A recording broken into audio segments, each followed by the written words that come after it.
Sziasztok! Most megnézzük, mi a helyzet a kedvessel, mi a helyzet azzal, akire most gondolsz, mit érez, mit gondol, csak úgy, meg veled kapcsolatban. Akkor kezdjünk is bele, lássuk, hogy most éppen mi a helyzet nála.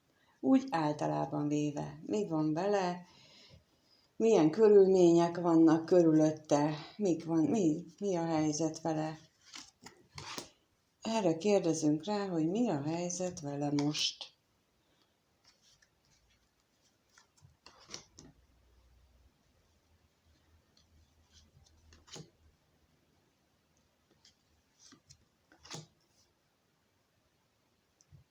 Hát kijött rá ugye az ajándék, a szerencse, a szerencsétlenség, a találkozás és az üzenet. Hát ebből azt gondolnám, hogy hú, de jól van, hiszen nagyon jól el van, viszont azért látszik, hogy nagyon hiányol valamilyen találkozás, nagyon hiányol egy kapcsolatot, egy beszélgetést. Tehát lehet, hogy most éppen szerencsésnek érzi magát a jelenlegi helyzetével, hogy ott ülhet, ahol ül, ott alhat, ahol alszik, viszont azért van benne hiányérzet, nem is kicsi, egy találkozás, egy üzenetnek a hiánya miatt, tehát a nem léte miatt, inkább így mondom. Lássuk, megkérdezzük azt, hogy mit jelent itt a szerencsétlenség. Mi történhetett, miért érzi magát így szerencsétlennek? Mi történhetett itten?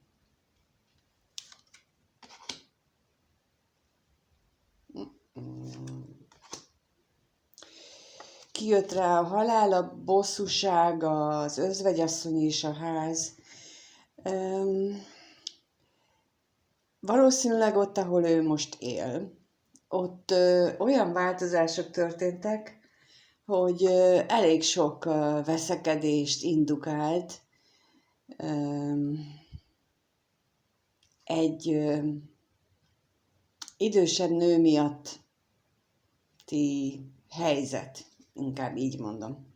Ez az idősebb nő, még nem tudjuk kicsoda, lehet, hogy ott a házon belül van, de majd később rákérdezünk, de most még nem tudjuk, csak azt, hogy egy idősebb, érettebb gondolkodású nő miatti helyzet, az nagyon sok vitát, veszekedést okozott, ott, ahol ő él, és emiatt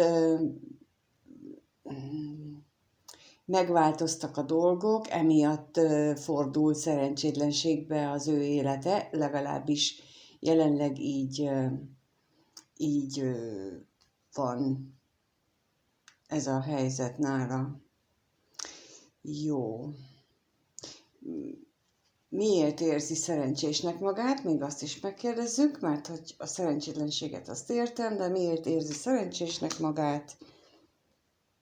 Milyen váratlan öröm?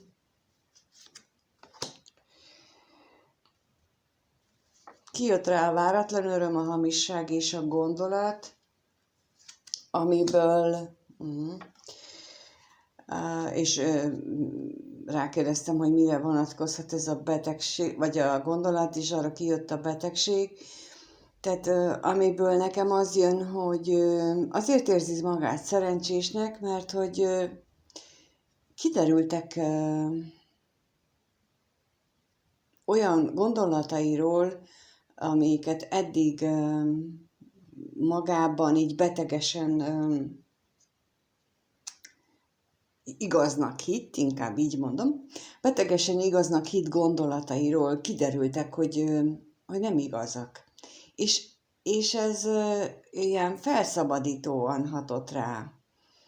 Tehát, hogy ezért így váratlanul örömként érte, hogy az ő igaznak vélt dolgai, azok nem igazak. És ez ennek örül most, ezt érzi szerencsének, hogy kiderült. érdekes, de meglátjuk, rákérdezünk most, hogy ő neki milyen gondolatai vannak. Milyen gondolatai vannak neki? Először megkérdezzük, tudatos gondolatai mi körül járnak. Mi az, ami körül ő neki forognak a gondolatai most? Lássuk. Úgy általában véve, mi körül járnak a gondolatai. Mi körül járnak a kedvesnek a gondolatai, aki lehet nő is, férfi is, függetlenül attól, hogy itt most a férfi jelölő van kirakva, ez ettől még lehet. A tudatos gondolataira vagyunk kíváncsiak, amit ő most elismer.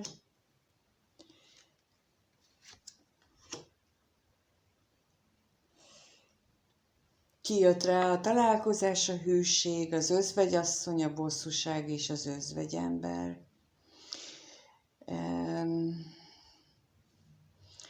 Egy múltkori kilakás emlékeztet ez, ahol az özvegyasszony és az özvegyember közé a halál jött ki, bár ott egymás felé néztek, most viszont hátat fordítanak egymásnak, és a bosszúság van köztük, és ezért nem is gondolom, hogy ők szakítottak volna, sokkal azt gondolom, hogy ez egy olyan meglévő kapcsolatról beszél, ami még megvan, de igazából csak fizikailag síkon van meg, mert hátat fordítottak egymásnak, de még veszekszenek.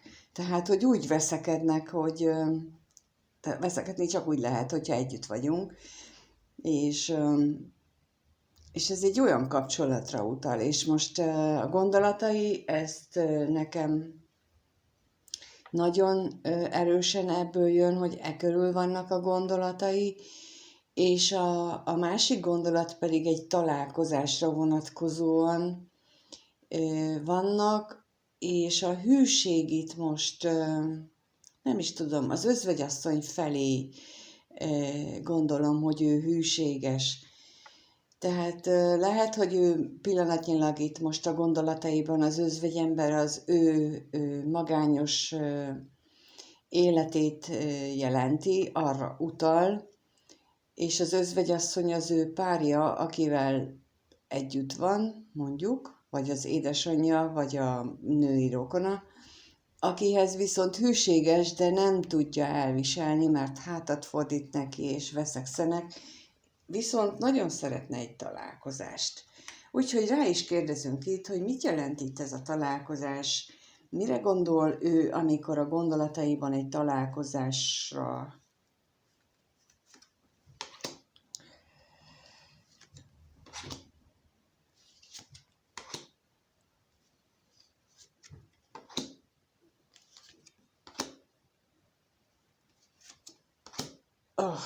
kijött rá a szerelem, az ajándék, a váratlan öröm, a vágyakozás, arra az ellenség és a szerencse lapja. Hát egy szerelmes érzéssel teli találkozásra gondol. Ugye általában véve a találkozás lapja, ha megjelenik, akkor az gyakran hármas kapcsolatra utal a gondolataiban, mivel itt ugye kijött a szerelem lapja is, ezért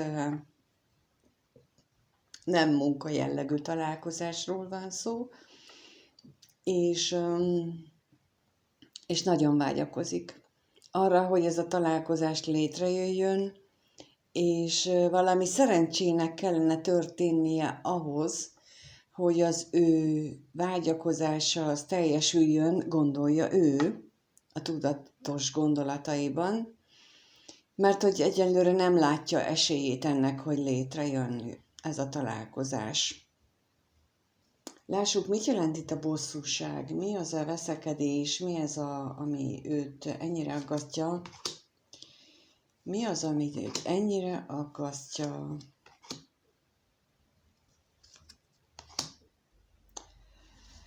Kijött rá a szomorúság, a betegség, a remény és a pénz lapja.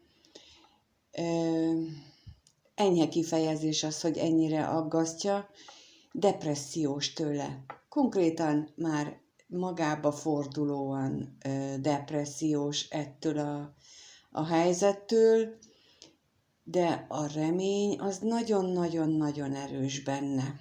Megkérdezem még, hogy mi reménykedik, hát ha kapunk rá választ. Miben reménykedik ő?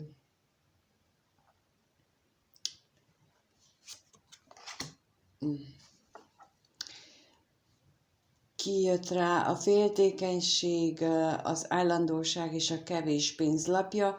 Elképzelhető, hogy attól depressziós, és a reménye is itt most nem a kapcsolatra utalnak, hanem az anyagi helyzetére, és azért depressziós, mert ugyancsak reménykedik a pénzben, de nincsen, és a félelmei miatt állandósultak, hogy tehát a félelmei az állandósult pénzhiányra vonatkoznak, tehát, hogy nincsen már, nincs elegendő jövedelem, nem tudom, lehet, hogy vállalkozó, lehet, hogy nincs munkája, lehet, hogy elvesztette az állását pillanatnyilag, tehát, és akkor teljesen érthető, hogy emiatt nagy a veszekedés és a vita, hogyha nincsen meg az anyagi biztonság ott, ahol ő él, mindegy, hogy most akkor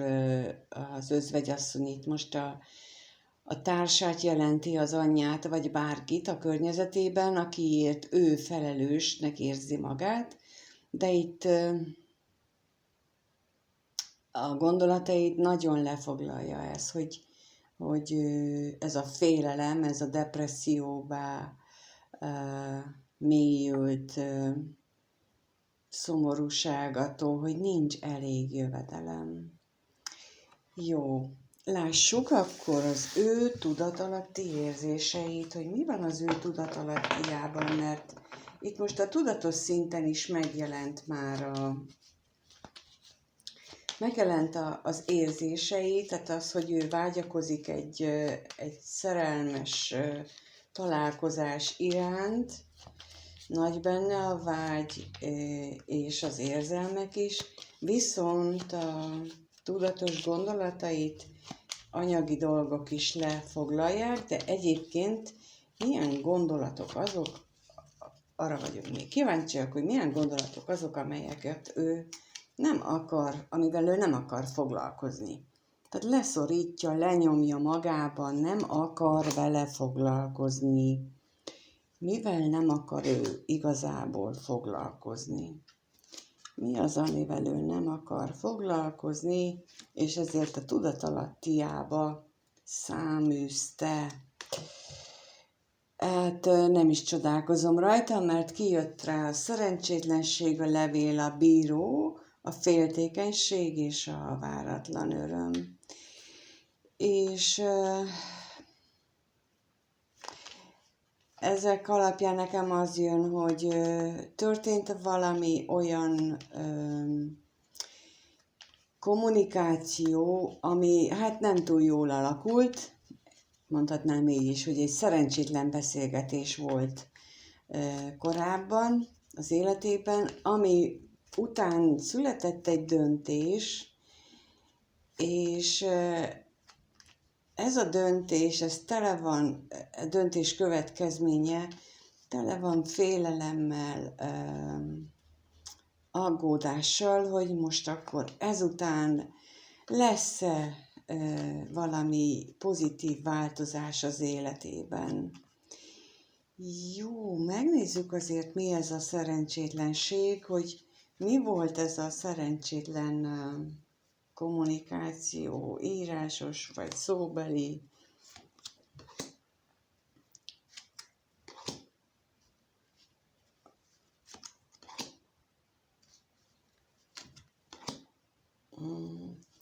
Kijött rá az üzenet, a lelkész, a katonatiszt és a szerencse lapja.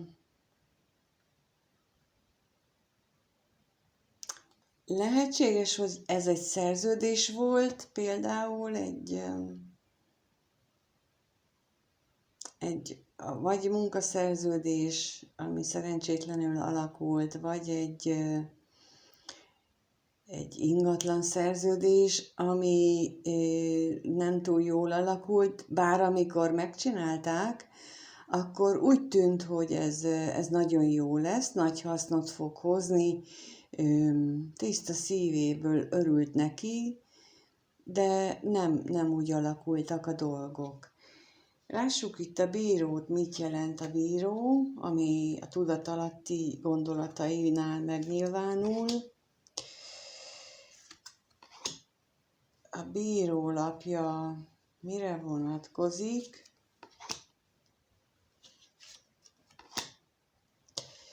Kijött rá a ház, a vágyakozás, a hűség és a pénz lapja.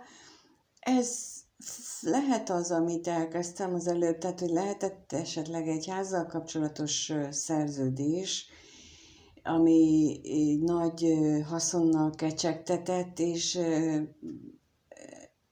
ugye ez egy ilyen döntés volt, ami úgy tűnik nem annyira jó, de lássuk, még a féltékenységre is rákérdezünk, hogy mi történhetett itt, mi az, amivel így nem akar gondolkodni.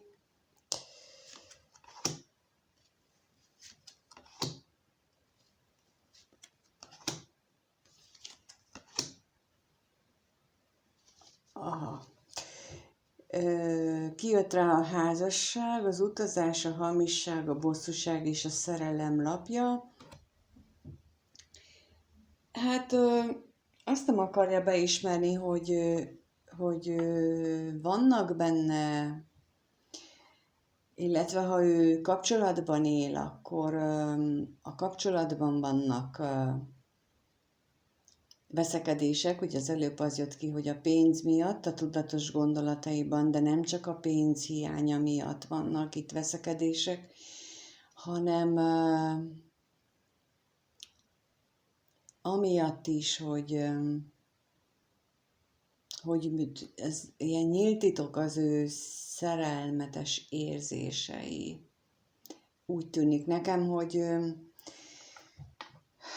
hogy egy költözéssel, tehát hogy például ő el akart költözni, vagy ebbe az ingatlanba akart költözni, és akkor ezzel kapcsolatosak itt a viták, a veszekedések, a hazugságok, és emiatt van otthon féltékenységből kiinduló veszekedések, nem tudom, most azt akartam mondani, hogy verekedések, ami akár az is lehetséges, nem tudom, miért jött ez, de ennek a helyzetnek a megszüntetésére vonatkozna a váratlan öröm, hogyha végre megszűnnének ezek. És igen, azt hiszem, hogy ezzel így nem akar szembesülni, tehát ezek a tudatalatti gondolatai, ezzel tényleg nem akar szembesülni, hogyha volt egy ilyen félre sikerült adásvételi, vagy például adásvételi, vagy munkaszerződés, ami mondjuk köthető az ő érzéseihez, és emiatt vannak viták, veszekedések. Hát, igen. Érdekes. Lássuk akkor az ő érzéseit, a bevallott érzéseit. Milyen bevallott érzései vannak neki, mit vall be magának, hogy ő mit érez. Milyen érzései vannak neki a jelen helyzetében. Tehát hogyan éli meg ő neki, milyen érzéseket ismer el, milyen érzései vannak.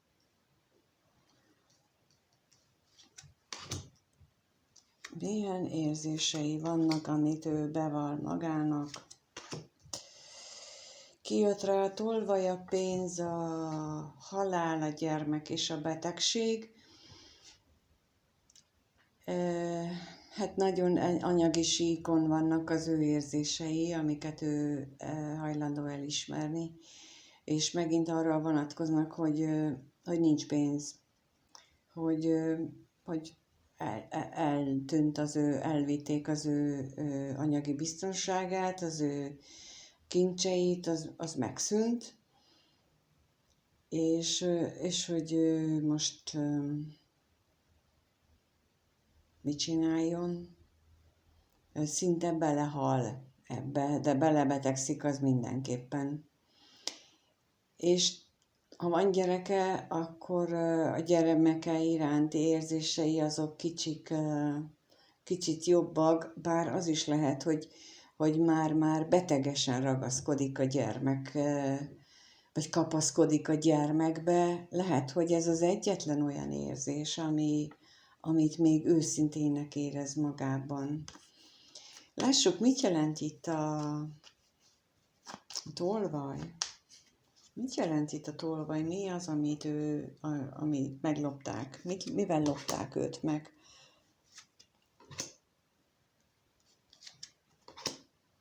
Mivel lopták őt meg?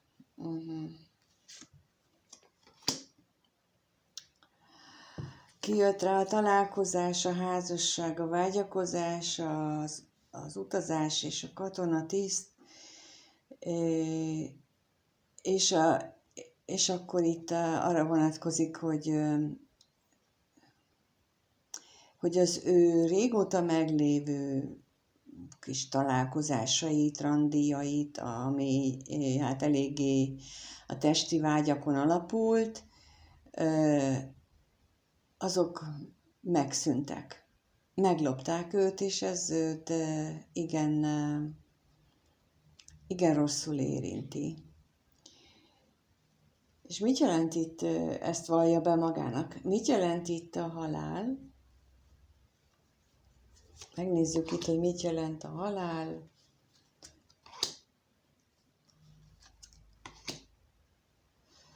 Kijött rá az özvegyember, a lelkész és a hűség. Hát belehalt lélekben az életébe tulajdonképpen, így mondhatnám itt ennek a jelentését. Tehát olyan magányosnak érzi magát lelkileg, mint még soha az életében korábban. Gyakorlatilag tényleg úgy érzi, hogy ő meghalt legbelül. Mit jelent a betegség itt? Mi az, amire megtudhatunk erről?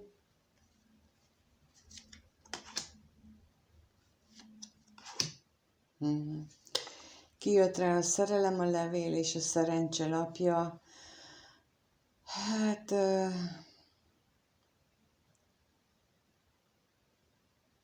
betegesen ragaszkodik ahhoz az érzéséhez, hogy a szerelmet csak valami szerencse, vagy egy nagyon szerencsés levél, egy nagyon szerencsés szerződés tudná csak visszahozni az életébe.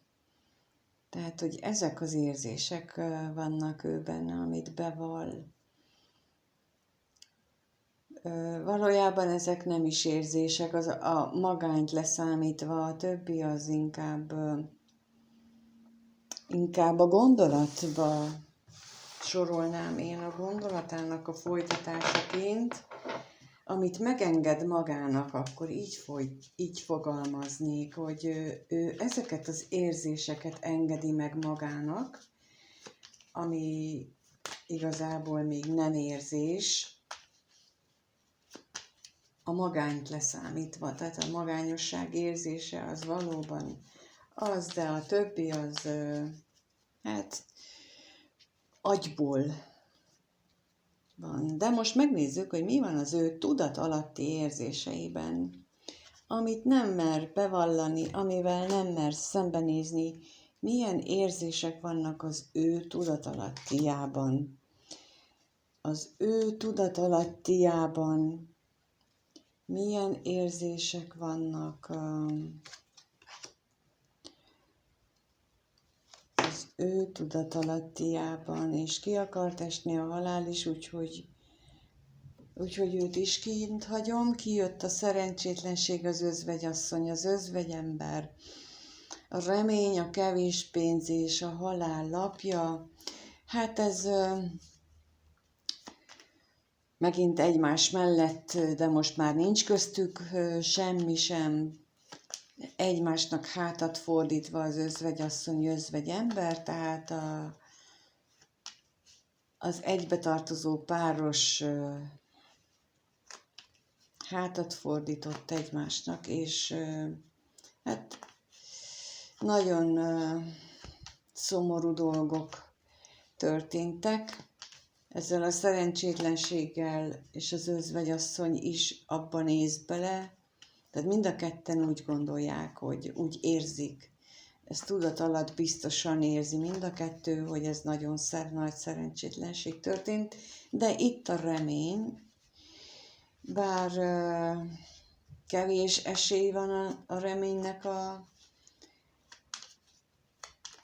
beteljesülésére, amit ő érez a tudatalattiában, de azért van.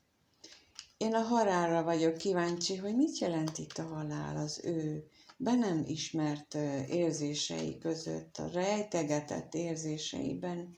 Mit jelent a halál, ami annyira ki akart jönni, hogy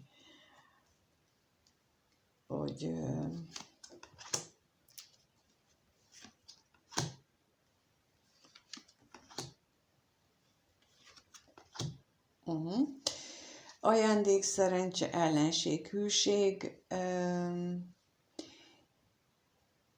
Igen, azt mutatja itt nekem ez a halál, hogy bár pillanatnyilag úgy érzi a be nem vallott érzéseiben, hogy semmi esélye, semmi remény nincs már a dolgok jobbra fordulásának, itt a sor végén a halál mégsem a szerencsétlen fordulatot jelenti, hanem sokkal inkább egy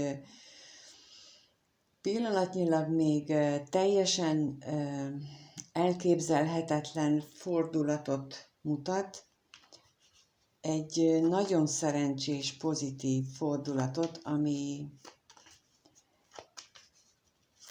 nagyon, nagyon jó lesz, tartós lesz. De lássuk akkor, mit jelent itt a szerencsétlenség. Mi volt a szerencsétlenség, vagy mi a szerencsétlenség? Kijött az utazás, a váratlan öröm és a levél. Ez visszakapcsol nekem ott az előbb a B-hez, hogy lehetett itt egy olyan szerződés, ami nagyon jó anyagi dologokkal kecsegtetett, de nem alakult valami jól. És ugye a gondolatok között, vagy a jelenlegi helyzetnél, már nem emlékszem, ott volt a veszekedés, ugyanígy jöttek ki. Lássuk, mit jelent itt az özvegyember, a be nem vallott gondolatainál az özvegyember miben reménykedik, tehát az özvegyember és a remény, mi az, amiben ő reménykedik, az özvegyember.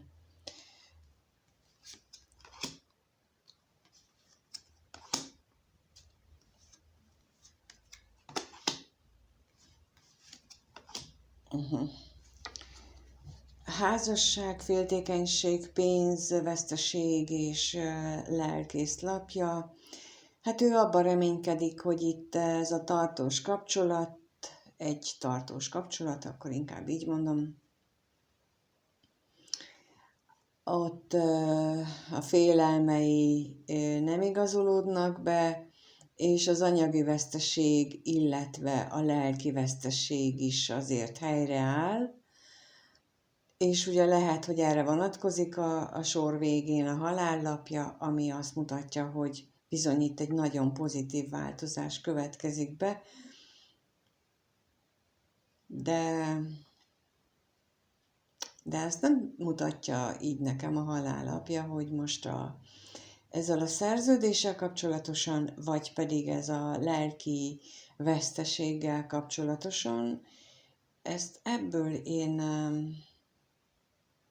nem látom, illetve csak azt látom, hogy az ellenség az ott hűségesen megmarad, tehát az ő belső vívódása, vagy a környezetében lévő ellenségeskedés az továbbra is megmarad, annak ellenére, hogy valami nagyon pozitív fordulat következik be.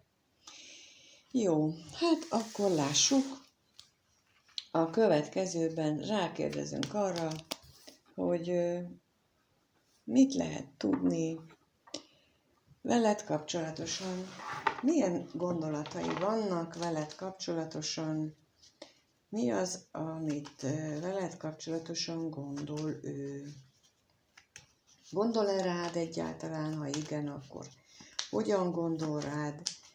Mi az, amit ő rólad gondol, mit feltételez? Tehát veled kapcsolatosan neki milyen gondolatai vannak? Kitettem a személyjelölőt. Téged. Milyen gondolatai vannak veled kapcsolatosan? Milyen gondolatai vannak veled kapcsolatosan?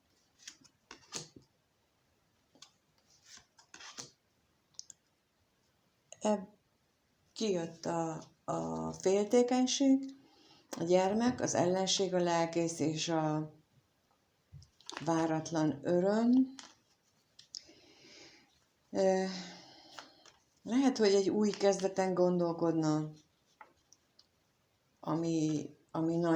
amitől nagyon fél, mert itt megint megjelent, hogy vannak ellenséges, hát nem támogató körülmények, de leginkább én úgy gondolom, hogy az ő lelkében vannak ezek a gondolati körülmények, azok, amelyek nem támogatják az újrakezdést, vagy ezek azok, amelyek elbizonytalanítják őt és félelemmel töltik el, viszont nagyon örülne, hogyha valami jó dolog történne köztetek, tehát hogyha jobbra fordulnának a dolgok köztetek. Lássuk, mit jelent itt a féltékenység, mire vonatkozik itt az ő veled kapcsolatos gondolataiban a féltékenység. Mire vonatkozik a féltékenység itt veled kapcsolatosan? Hát kijött a hűség, a halál és az állandóság. Elképzelhető, hogy vége lett köztetek egy kapcsolatnak,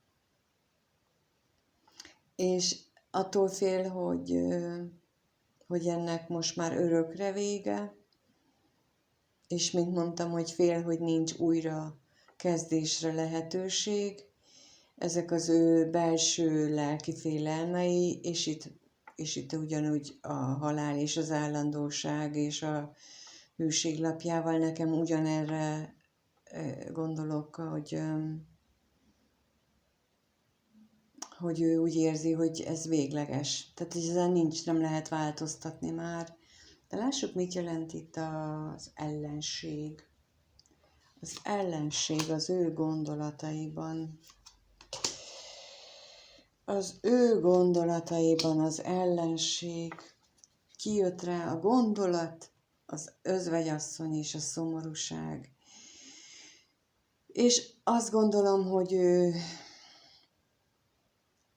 azt feltételezi, hogy te azzal, hogy nem vagytok együtt, így nagyon szomorú vagy,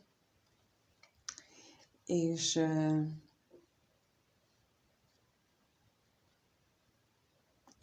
ez téged ellenségessé tesz vele szemben. Tehát lehet, hogy ő azt gondolja, hogy azért nem lehetséges az újrakezdés, és azért zárult le végérvényesen ez a kapcsolat már, azért végérvényes ez a lezárás, inkább így mondom, mert te nagyon megharagudtál, szomorú vagy, besavanyodtál, és már nem is akarod őt soha többé látni. Mit jelent itt ez a váratlan öröm? Lássuk át, ha megtudjuk, hogy ő mire gondolna váratlan örömként. Mi lenne számára a váratlan öröm?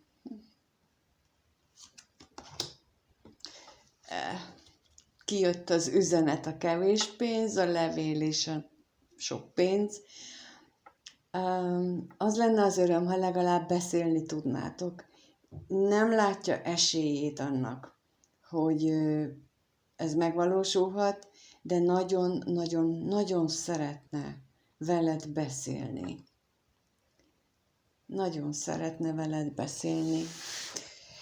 Hát akkor most megnézzük azt, hogy mit érez ő irántad tulajdonképpen. Mit érez ő irántad? Ezek alapján úgy látszik, hogy nem vagytok együtt, nincs közöttetek kapcsolat. Nagyon szeretne ő beszélni veled, de nem tudjuk még, hogy mit érez irántad. És az sem, hogy te mit érzel iránta, de most akkor megnézzük azt, hogy ő mit érez irántad. Te irántad mit érez? Mit érez ő irántad?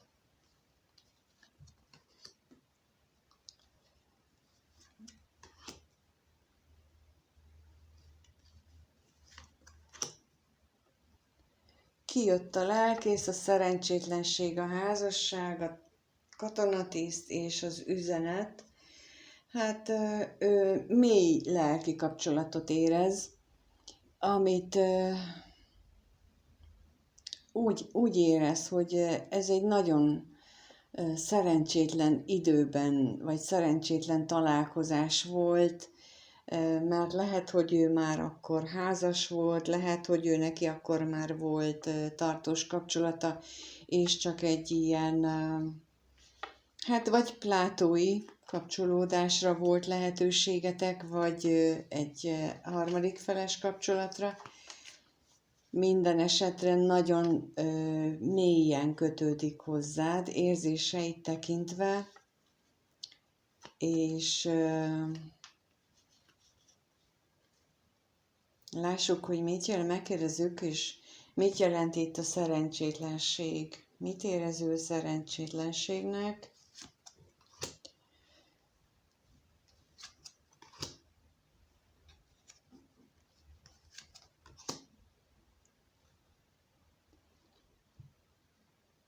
Kijött rá a levél, a vágyakozás és a szerelem rapja. Azt érzi, hogy testileg, lelkileg vágyik rád. Nagyon mindenféleképpen,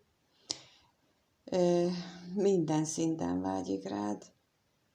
Tehát a lelkészlapjával a mély lelki vágyakozás, a lelki érzések, és itt van a vágyakozás, a testi érzések, a szerencsétlenség jelentheti a tüzes vágyakozást is, és a szerelemmel pedig az érzelmeknek a megnyilvánulása, tehát a lehető legtöbb érzés, amit egy ember iránt érezhetünk, azt ő benne, itt benne van, minden.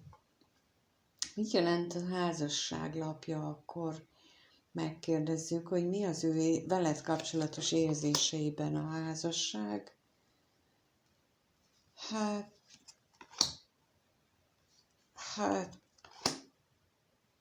Hát. Bocs. Hát ez engem meglepett, igen. Ezért kijött a bíró, az ellenség, a betegség, a féltékenység és az ajándék. Ugye veled kapcsolatos érzéseiben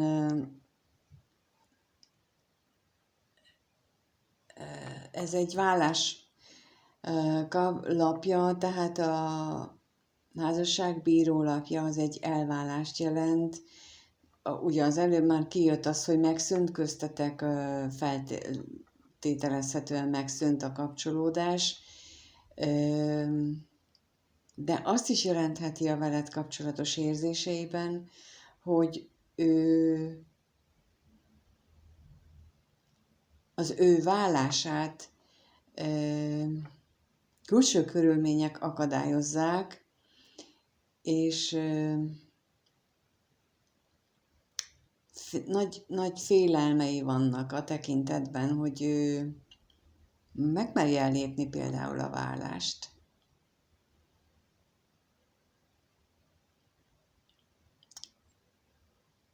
És akkor ez viszont már belső akadályként jelenik meg benne, hogy nem tudja el, nem bír magával dűlőre jutni, hogy most legyen-e, vagy megmárja lépni, legyen-e bátorsága hozzá, hogy meglépi.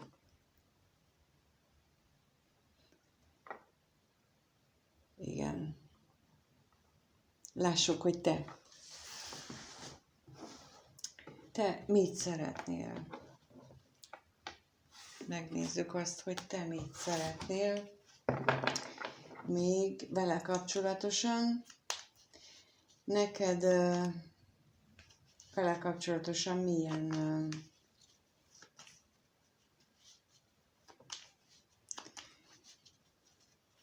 milyen érzéseid, gondolataid vannak vele kapcsolatosan, neked?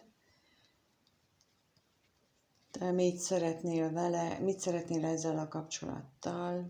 Lássuk. Lássuk, hogy te mit szeretnél ezzel a kapcsolattal.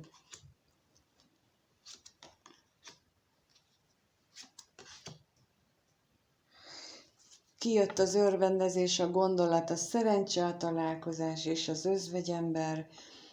Hát ebből egyértelműen az, hogy rengeteget gondolsz rá, nagyon szeretnél találkozni, nagyon szeretnéd újra megélni vele az örömöket,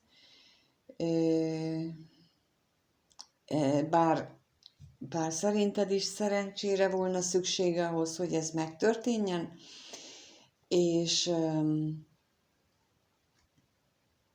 nagyon magányos így nélküle az élet. De megkérdezzük, hogy mit jelent itt ez az örvendezés lapja. Mire gondolsz itt örvendezés? Igen. Kijött rá a féltékenység, az ellenség és a gyermek. Itt lehetséges, hogy arra irányulnak a gondolataid, hogy az örvendezésnek a legfőbb akadálya, és ez egyben félelmeid is, hogy esetleg van gyermek, aki akadályozza ezt az egésznek a megvalósulását, és te például ebben látod, itt most a gyermek az lehet a te részedről is, aki akadályozza, vagy egy újrakezdésnek a megvalósulását te is akadályoztatva látod. Lássuk, mit jelent itt az özvegyember.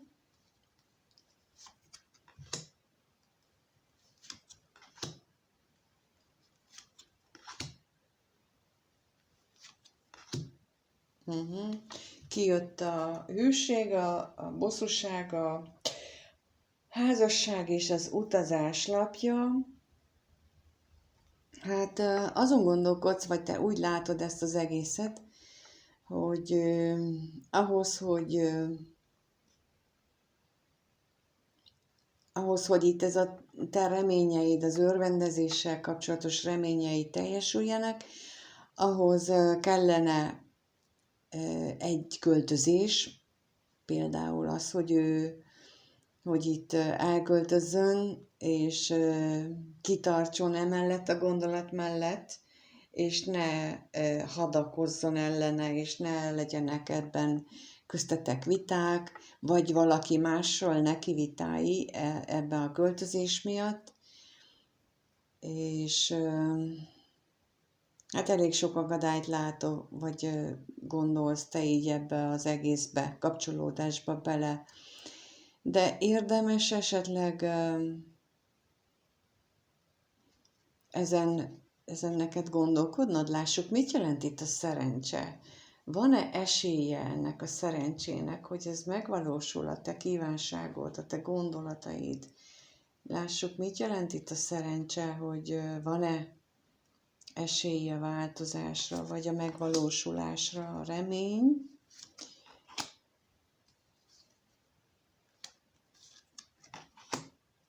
Hát ugye kijött rá a remény, a halál és a pénzlapja, ami jelenti azt, hogy ha be is következik, nagyon-nagyon-nagyon sokára következik be, és nagyon-nagyon nagy változásoknak kellene ahhoz történni, hogy ez a szerencse megvalósuljon. Most ilyen helyzetben felvetődik a kérdés, hogy érdemes-e még ezután a kapcsolat után vágyakoznod, vagy szembe kellene nézned vele, és azt mondani, hogy elengeded. Mert ennek már így például, ami kijött rá, hogy nagyon sokat kellene várni rá, ez a nagyon sok, ez évek is lehet, és nem csak, hogy várni kell rá, hanem nagyon nagy átalakulásra van szükség. Valószínűleg neked is, és a másiknak is, ami miatt valószínűsítem az éveket is. Tehát, hogy azért kell ilyen sokat várni, mert hogy ez az átalakulás azért nem egyik napról a másikra történik, hanem hosszú időn keresztül kell ennek megtörténnie. Hát a mai kivetésnek elég érdekes tanulsága van, illetve nem érdekes, hanem elgondolkodtató, inkább így mondanám, hogy el kellene gondolkodni, hogy mennyire tartasz ki benne ebben a kapcsolatra várva, vagy esetleg elengedéssel megpróbálod magad szabaddá tenni, és nyitni egy új felé, vagy még ide bezárod magadat.